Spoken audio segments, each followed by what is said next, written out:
Olá, a paz do Senhor, que bom! Hoje nós já estamos na aula de número 6. Que prazer e que bênção nós estarmos aqui. Estamos aprendendo bastante a respeito da supremacia das Escrituras e para mim é um prazer muito grande ter você aqui no meu canal semanalmente. Para você que está aqui pela primeira vez, eu sou Jane Martins de Souza, sou professora, também superintendente de escola bíblica dominical. Se você ainda não é inscrito no meu canal, se inscreva, compartilhe em suas redes sociais, comente no meu canal para que o meu canal chegue ao alcance de outras pessoas e possa ajudá-las, assim como tem ajudado muito dos irmãos que aqui estão. E eu não canso de dizer que eu sou imensamente grata a Deus por tudo que Ele tem feito em minha vida e pela oportunidade que Ele tem me dado de contribuir com cada um de vocês. E eu também aprendo bastante da palavra de Deus. Aprendo junto com os irmãos aqui durante a semana, quando eu estou estudando e revendo pontos que nós já falamos outrora. Hoje nós vamos falar na lição de número 6 sobre a Bíblia como um guia para a vida.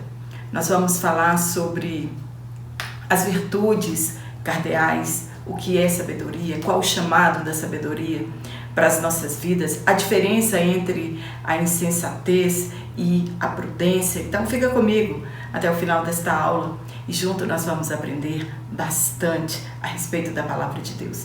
E se você quiser adquirir este comentário, eu vou deixar uma tag aqui de como você pode fazer para receber este comentário, este PDF, para as suas aulas, para te ajudar nas suas aulas. Você não é obrigado a adquirir, é um jeito mais fácil de você ganhar tempo durante a sua lição. E ele é exatamente como está aqui o meu comentário nesta aula. Então, se você não quiser adquirir, não tem problema, viu? Pode continuar aqui assistindo às aulas e eu tenho certeza que irá te ajudar bastante neste ministério do ensino.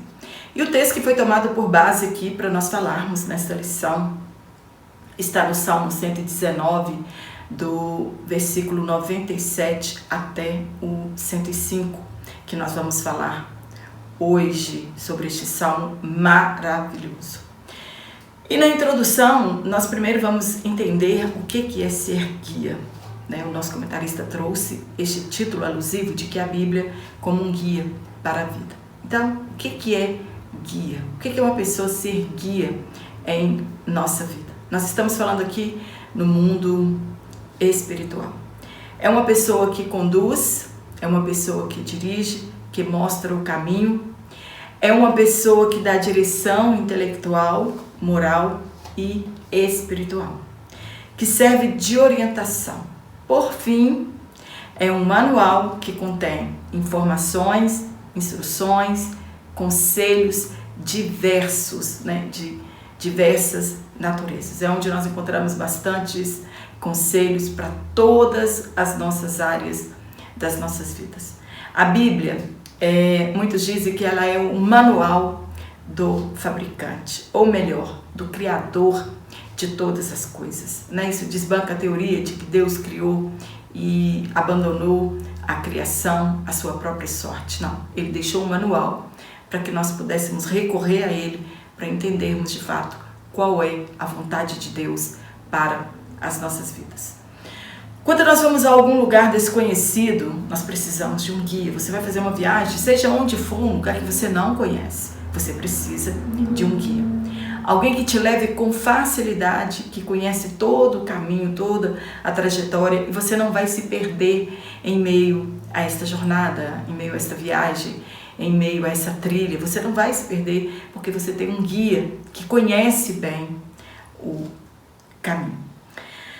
Esse guia, ele é um condutor, que ao longo da jornada, ele vai nos mostrando o caminho seguro a percorrer e revelando lugares que, sem a ajuda dele, jamais nós poderíamos conhecer. E com o guia, o nosso passeio, ele se torna muito mais divertido e, por que não dizer, seguro. Um passeio, uma caminhada, uma jornada com um guia, nós nos sentimos mais seguros. Assim é a palavra de Deus. Ela nos conduz por um caminho seguro, faz com que a nossa peregrinação aqui, porque nós estamos aqui de passagem e em breve nós retornaremos para casa. Então aqui não é o nosso lugar definitivo. Então nós precisamos de alguém que nos conduza aqui nesta peregrinação para que nós possamos chegar de fato ao lugar que nós estamos desejando ir. Então este guia faz com que esta peregrinação ela se torne mais agradável, se torne mais segura a nossa peregrinação, pois sabemos que ela nos revela os mistérios divinos por intermédio do Espírito Santo e ele nos conduz à vida eterna. Tiago escreveu que quando nós deixamos toda imoralidade, maldade e recebemos humildemente a palavra de Deus implantada em nós, ela é poderosa para salvar. Nós meditaremos hoje no Salmo de número 119, que é o maior capítulo da Bíblia Sagrada, e ele contém 172 versos que trazem ensinos maravilhosos acerca da Bíblia Sagrada, isto é, as Escrituras. A Escritura, ela é um alicerce constituído de sabedoria e de prudência para as nossas vidas. Sabedoria é diferente de conhecimento, que é adquirido nos bancos acadêmicos. A sabedoria, ela vem de Deus. Ouro nem prata pode comprá-la. Adquirimos à medida que meditamos na palavra de Deus e deixamos que o Espírito Santo traga luz ao nosso interior. E isso nos traz calma, ponderação, sensatez, paciência e nos faz evitar e prever os perigos. Isso nos traz cautela. Já para nosso primeiro tópico, nós vamos falar sobre a Bíblia é um alicerce para a vida. Mas antes eu quero mostrar para todos vocês aqui um mimo que nós temos da nossa escola bíblica dominical no encerramento do trimestre para aqueles que leram a Bíblia toda no ano de 2021. Olha que lindo aqui, né? Nós fizemos ele com o nome de cada um dos irmãos que leram a Bíblia toda, com um versículo bíblico aqui, muito lindo, né? Para as irmãs foi rosa, né? E para os irmãos nós fizemos uma xícara preta, né? Para tomar um chá, tomar um suco, um café com leite, e para ela lembrar que nós precisamos sim examinar as Escrituras. Eu sou muito grata ao nosso pastor presidente, Zacarias Ferreira, que ele tem nos apoiado em nossa escola bíblica dominical. Isso com certeza é um diferencial em nossas vidas, né? Fiquei muito feliz de ter ganhado esse mimo da nossa escola bíblica dominical. Então, nós aqui no tópico 1, nós já vamos falar sobre a Bíblia é um alicerce para a vida toda. Primeiro, nós vamos saber o que é alicerce. Nós sabemos que alicerce na construção civil é a parte mais importante, uma das mais importantes de uma construção, é a fundação, né, da construção que está sendo feita. Mas alicerce aqui no sentido figurado, é aquilo que fundamenta, é aquilo que sustenta, é a base, é o apoio. Viver de acordo com a palavra de Deus é um estilo de vida. Santidade é um estilo de vida. Quando nós construímos a nossa vida espiritual sobre este alicerce, a construção não irá cair. Pode vir o que vier, que nós estamos seguros, alicerçados na palavra de Deus. O que a palavra de Deus é? Hoje nós estamos falando que ela é um guia para as nossas vidas. Mas o que mais a palavra de Deus ela é? Ela é alicerce, ela é luz, ela é imutável. E o escritor anônimo desta poesia, né, que é o Salmo 119, ele traz riquezas para nós sobre a palavra de Deus. além do que é citado em nossa lição, e nós vamos transcorrer ao longo desta aula, ele revela que ela é água para a purificação, ela é saúde e riqueza, ela é amiga, ela é conselheira, ela é cântico para o nosso coração, ela é mel e ela é lâmpada, e ela também é um legado para nós. Os escritores do passado deixaram esse legado para nós. No ponto 1, a palavra de Deus, ela é alicerce. Hoje nós vamos falar apenas algumas coisas, né, que a Bíblia é para as nossas vidas. Então, no primeiro ponto, a Bíblia de Deus, ela é alicerce. Nós já sabemos, né, já falamos o significado de alicerce, que ele é o que sustenta, né, que apoia, que dá segurança para uma construção. E que a palavra de Deus, ela é o alicerce de nossas vidas. E não outras literaturas ou outros conselhos extra-bíblicos. Não, é a palavra de Deus onde nós buscamos e encontramos orientação para a nossa vida, para o nosso cotidiano. Ela é a revelação escrita de Deus que fora dada a Jesus Cristo para mostrar aos seus servos. É inspirada por Deus e ela é útil para o ensino, para a repreensão e também para a correção. Tiago, ele escreveu que não podemos ser ouvintes esquecidos, mas devemos ser praticantes. Isto é, construir a casa ou a vida espiritual sobre a rocha que é Cristo. Por que muitas pessoas se desviam? Por que muitas pessoas se afastam do caminho? Porque ela construiu a sua casa espiritual sobre a areia. No princípio, talvez a construção estivesse até um pouco segura.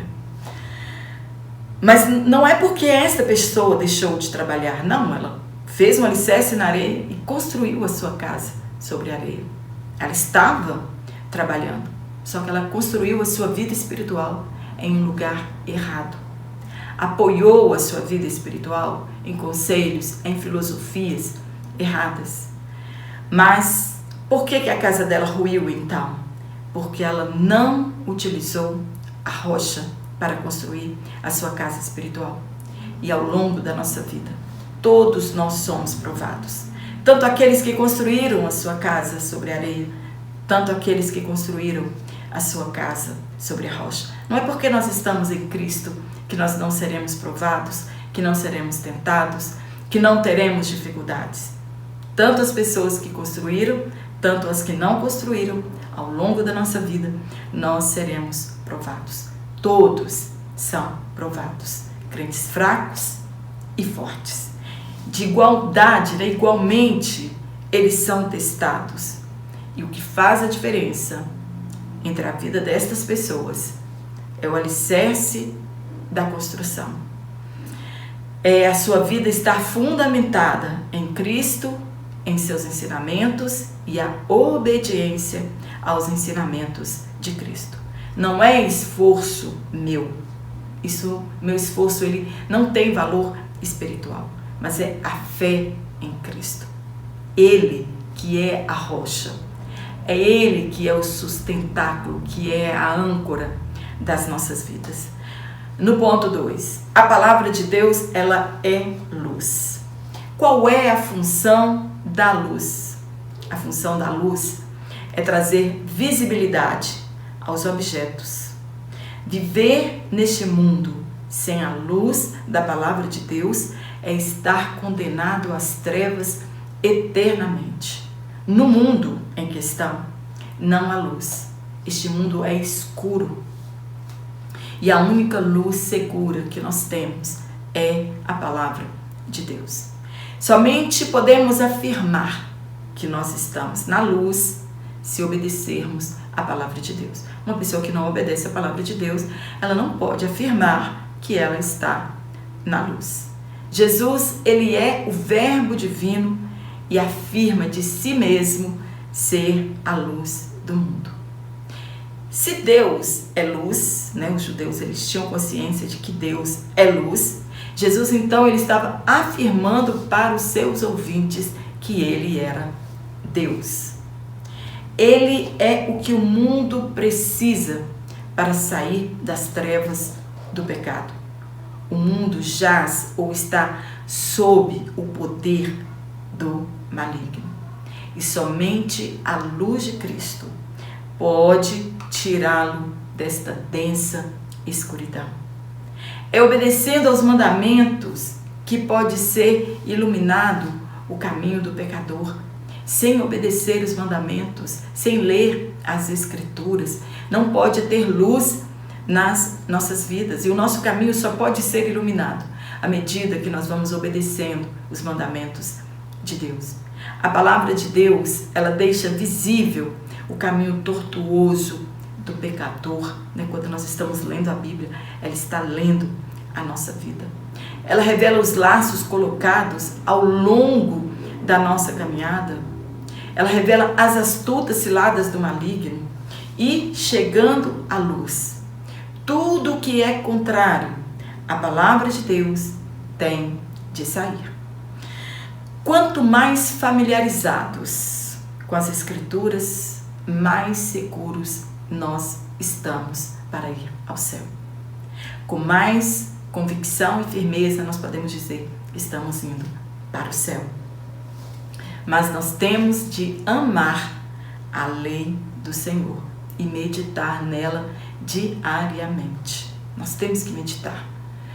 O dia inteiro nós temos que estar pensando nas coisas que são dos céus celestiais e na palavra de Deus. João, ele escreveu que se não temos comunhão uns com os outros, não estamos na luz.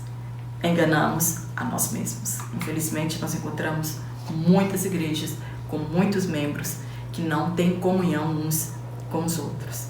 A luz, ela expõe as trevas, mas ela não faz concessões.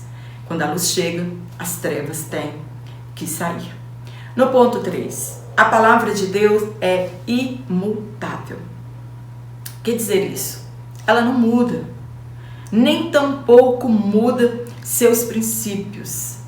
Porque estamos no século 21 e você acredita que Deus tem de acompanhar os desejos pecaminosos desta geração. Ele é imutável, ele não muda.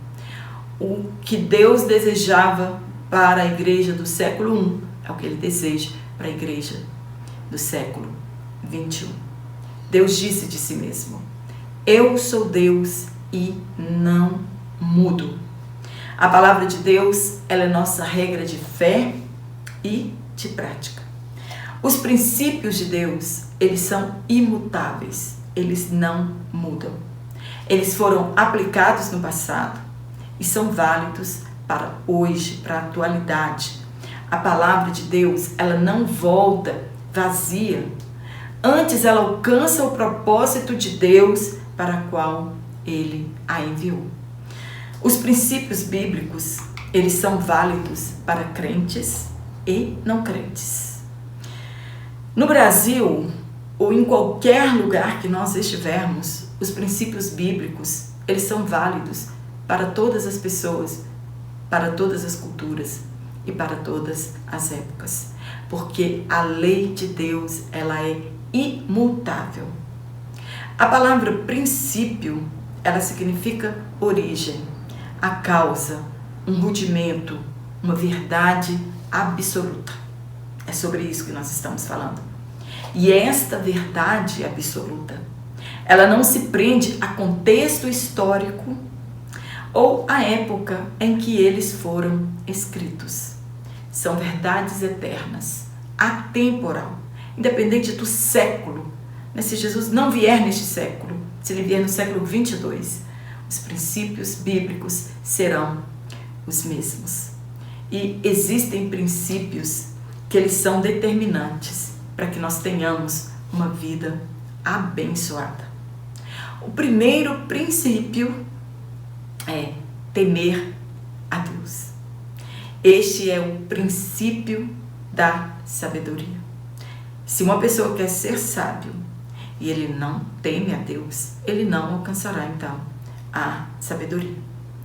Outro princípio bíblico é saber que Deus, ele é a fonte de tudo e de que tudo vem dele, né? Davi mesmo falou sobre isso, que ele dava o que Deus já tinha dado para ele. Então, na verdade, nós estamos dando para Deus o que é de Deus mesmo.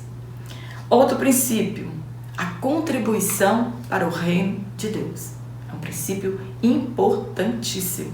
Em todas as eras é necessário a contribuição para o reino de Deus. Outro princípio que é importantíssimo para as nossas vidas.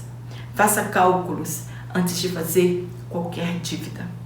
Não é fazer a dívida e depois você fazer os cálculos. E depois querer que Deus te abençoe por causa de uma imprudência sua. Não, isso é um princípio básico e ele vale para todas as pessoas, crentes ou não. Outro princípio básico que nós precisamos, obedecer é economizar, aprender a economizar. Outro princípio básico bíblico, não se endivide. Tem muitas pessoas que ficam endividadas, perdem o controle da sua vida financeira. Outro princípio que é imutável, esteja satisfeito com o que você tem ou com o que você ganha. Então quer dizer que eu não posso melhorar de vida?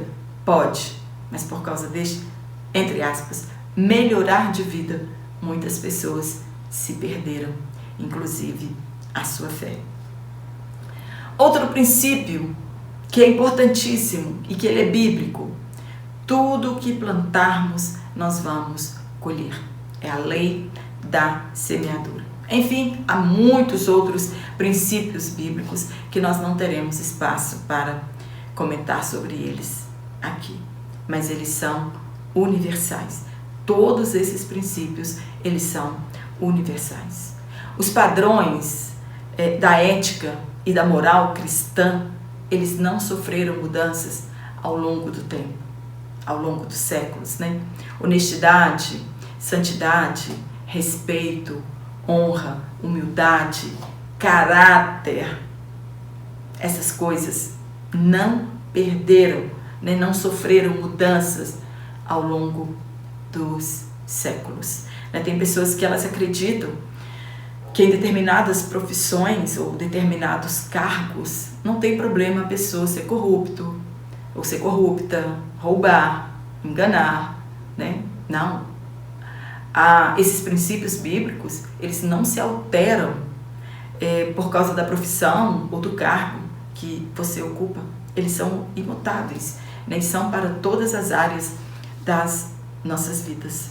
E os outros valores também, eles não mudaram e nem mudarão. Devemos alicerçar o nosso comportamento nas doutrinas bíblicas.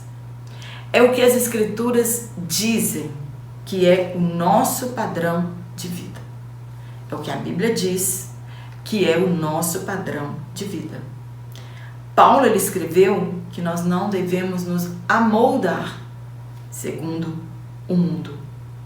Escutamos muitas pessoas dizerem assim, entre aspas, hoje não é mais assim, hoje não é tanto assim. Isso foi no tempo de Paulo, isso foi no tempo de Abraão, isso foi no tempo de Moisés. Não, hoje, e outros querem ser expert, em astrologia. Eles acham tantas coisas e desprezam a Bíblia Sagrada. Nós somos edificados na doutrina dos apóstolos e dos profetas. E temos Cristo como nossa pedra angular. Ele é a rocha. Não tem outra rocha. Cristo é a rocha. E a igreja triunfante está ancorada nele. Somente assim nós vamos vencer nesta vida, nessa peregrinação que nós estamos vivendo. No tópico 2, nós vamos falar sobre a Bíblia nos torna pessoas sábias. Nós vamos voltar um pouquinho ao texto do Salmo 119. Ele afirma que podemos adquirir conhecimento e informação em outros livros, mas a verdadeira sabedoria espiritual apenas na Bíblia. Então você tem conhecimento que nós adquirimos nas escolas, nos livros, nos aprendizados. O salmista, ele se descreve mais sábio do que seus inimigos, porque os mandamentos estavam sempre com ele. Ele se considerava mais entendido do que os seus mestres, porque ele meditava nos testemunhos de Deus. Ele se considerava mais prudente do que os velhos, porque ele guardou os preceitos divinos. Ele cita todas estas fontes, que são pessoas que realmente nós podemos aprender com elas. Mas acima de todas estas fontes está o conhecimento bíblico. Os mestres, eles aprendem com os livros. Os idosos, eles aprendem com a experiência. Ambos merecem o nosso respeito. Mas isso sem a Bíblia não é suficiente. Nós precisamos da sabedoria que vem de Deus. No ponto 1, conceito de sabedoria.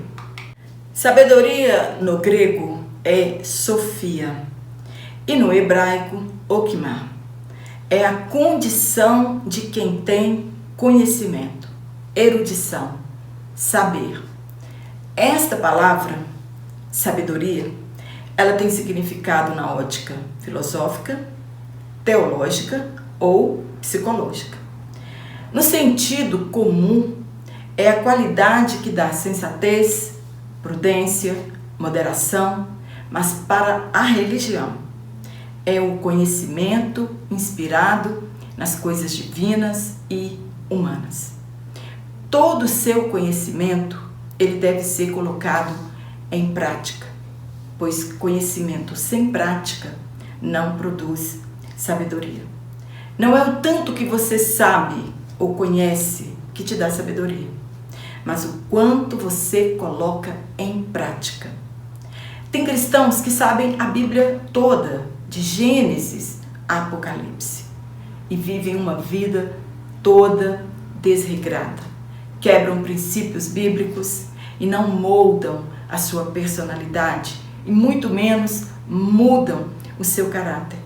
Salomão, ele foi um homem muito sábio no mundo material, mas ele se afastou de Deus por quebrar princípios.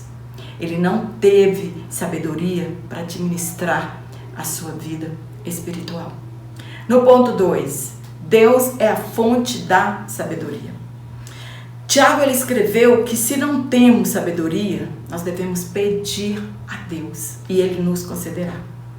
Sabedoria em todas as áreas das nossas vidas, não somente em uma área, mas devemos pedir sabedoria em todas as áreas de nossas vidas. Portanto, Deus, ele é a fonte da sabedoria. É um atributo divino comunicável a nós. A sabedoria no Novo Testamento, ela é centrada em Cristo.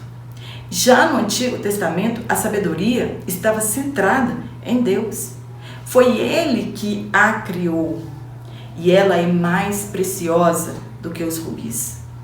No capítulo 8 de Provérbios, nós encontramos alguns conceitos sobre o que é sabedoria e quem a procura encontra. Quando nós vivemos de acordo com os preceitos da palavra de Deus, nós somos considerados, pessoas sábias, porque nós obedecemos os preceitos divinos, visto que Deus é a verdadeira sabedoria. As suas palavras e seus atos são igualmente sábios. A lei do Senhor, ela é perfeita. No ponto 3, o temor é o princípio da sabedoria. Este temor aqui não é medo de Deus, de um Deus carrasco, perverso, vingativo, mas é uma reverência amorosa por Deus, que inclui a submissão ao seu senhorio e aos mandamentos da sua palavra. O fim de tudo que nós já ouvimos e está registrado na palavra de Deus é: tema a Deus. É o princípio da sabedoria e é o fim de tudo que nós já temos ouvido. Não é o medo que nos mantém aos pés de Cristo, e sim o amor. Porque muitas pessoas aí fora têm medo de muitas coisas, mas não querem servir a Deus. Então, o que nos mantém ligado a Cristo e o que nos mantém diante de Deus é o amor que nós sentimos por Ele e pela sua palavra. Se você está na igreja e não obedece à palavra de Deus, falta-lhe então sabedoria, e você ainda permanece na ignorância. No ponto 4, os benefícios da sabedoria. Ser sábio traz benefícios para as nossas vidas. No capítulo 8 e 9 de Provérbios, há vários chamados da sabedoria para as nossas vidas. Tem um chamado da sabedoria à prosperidade verdadeira.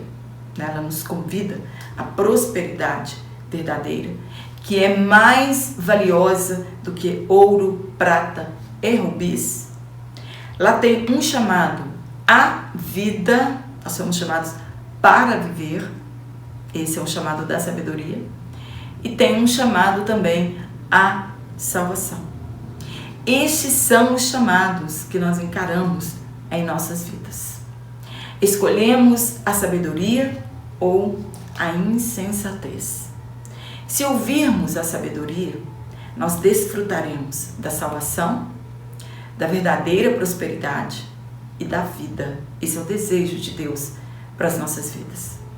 Porém, se nós ouvirmos a insensatez, que é a tentação e o pecado, desfrutaremos da condenação eterna. Salomão, ele assegura que a pessoa sábia desfruta de muitos benefícios. No último tópico, nós vamos falar sobre a Bíblia e a prudência para a vida. Existem duas escolhas que devemos fazer entre uma e outra. Ou você escolhe o caminho da sabedoria ou da insensatez. Você não tem outra opção. E esta decisão determina nosso destino. Qual você quer seguir?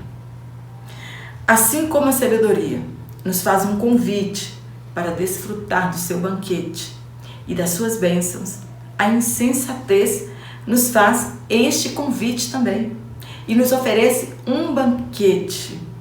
E muitos, infelizmente, têm aceitado o convite da insensatez. É como um boi que vai ao matadouro. A pessoa que aceita esse banquete, esse convite, ela é como um boi que vai ao matadouro. A sabedoria, ela oferece para nós vida, e a insensatez, ela oferece morte para as nossas vidas. Há prazeres que são transitórios no pecado, e nós devemos nos desviar destes prazeres transitórios. Nós devemos escolher o certo para derrotar os inimigos que nós temos, a carne, o mundo e o diabo. Nós precisamos da sabedoria que vem de Deus para nos mantermos longe deles. Sem essa sabedoria que vem do alto, nós não conseguimos vencer estes três inimigos de nossas vidas. Insensatez é antônimo de prudência. Ser uma pessoa prudente é ser acautelado, advertido, prevenido e atento. No ponto 1, conceito de prudência. Várias palavras são usadas em situações diferentes e pode significar a mesma coisa com um sentido um pouco diferente. É a exegese do texto que é feita. No hebraico, o termo arum, ele é usado no sentido positivo para identificar uma pessoa sensata. No grego, o termo synetos enfatiza uma decisão inteligente e o substantivo grego phronesis denota sabedoria prática. No caso aqui citado, João Batista deixou um povo preparado para Deus. Em termos gerais, prudência é a virtude que evita ações temerárias, isto é, ações precipitadas. Isto é ser prudente. Neste caso, uma pessoa prudente, ela age com cautela, com bom senso, ela é capaz de discernir e de fazer a escolha correta. E é a palavra de Deus que nos orienta a fazer a escolha certa.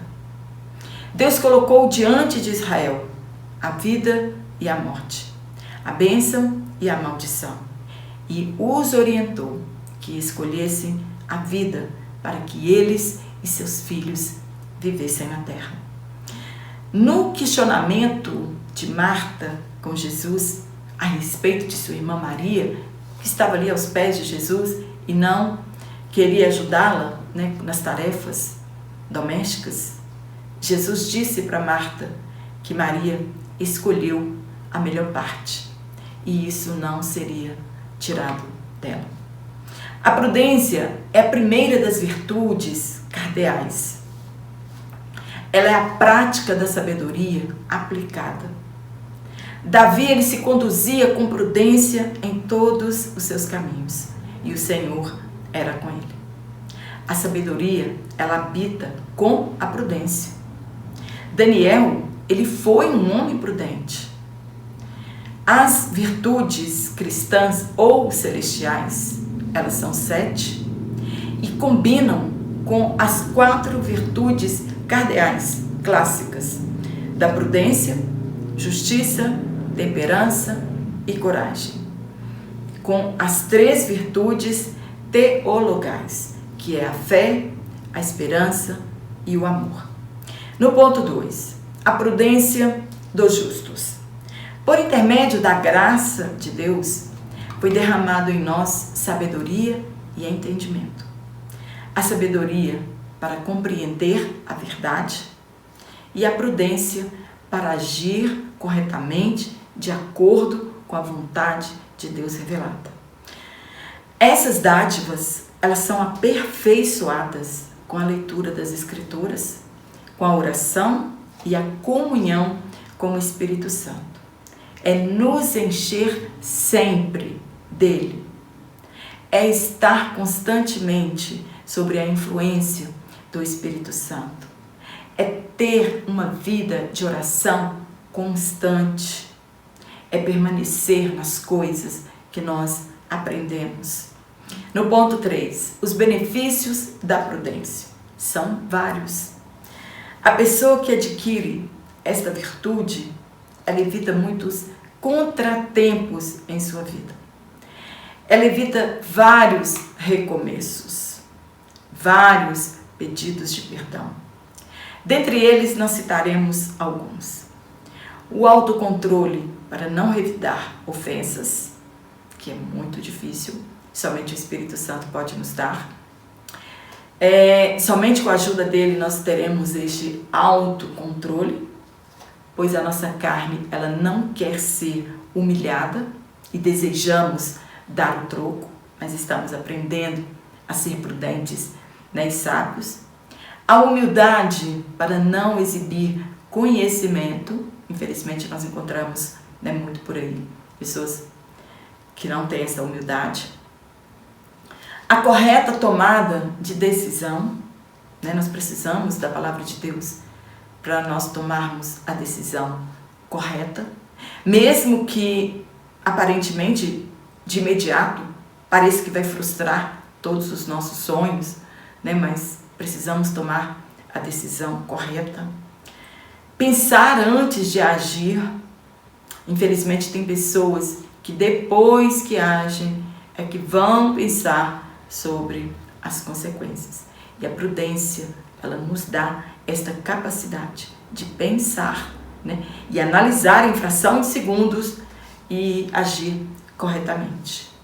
É melhor contar até 10 milhões do que lamentar o leite derramado. Atitudes impensadas trazem consequências amargas para as nossas vidas. Uma pessoa assim, ela alcança boa reputação e alta posição. Se sujeita ao ensinamento e à correção e desvia-se antecipadamente do perigo.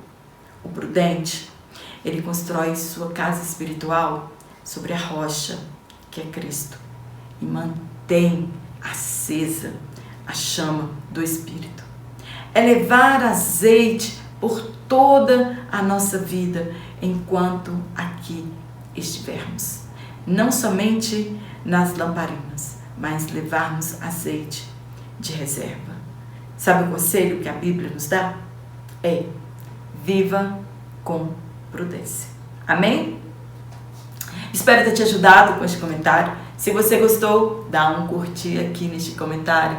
Compartilhe em suas redes sociais. Se inscreva no meu canal. Se você não está recebendo as minhas aulas semanalmente, desative os sininhos das notificações e depois ative novamente e você estará recebendo semanalmente todas as minhas aulas. Quero agradecer o carinho de todos, mandar um abraço para você.